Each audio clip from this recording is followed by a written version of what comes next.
Saat ini, terdapat 42 juta wajib pajak yang terdaftar dalam sistem administrasi perpajakan. 38,7 juta pembayar pajak diantaranya berasal dari individu yang bersifat pribadi dan sisanya sebanyak 3,3 juta berasal dari organisasi atau badan atau perusahaan.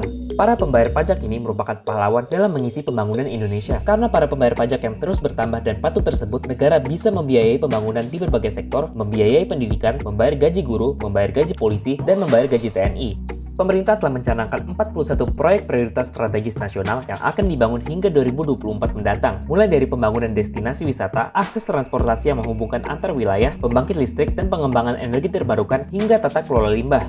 Apalagi, pada situasi pandemi saat ini, kita mengalami pelebaran defisit karena belanja pemerintah meningkat dan kemudian penerimaan berkurang. Makin kuat peran dan fungsi pembayar pajak sebagai pahlawan yang membiayai pembangunan. Setiap rupiah yang para pembayar pajak tunaikan kepada negara itu mengurangi jumlah utang yang harus dibuat oleh pemerintah.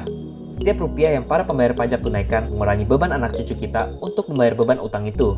Saat ini, pemerintah memfokuskan seluruh sumber daya yang dimilikinya untuk mengatasi pandemi sambil terus membangkitkan perekonomian masyarakat dari krisis melalui program pemulihan ekonomi nasional dengan alokasi 695,2 triliun rupiah.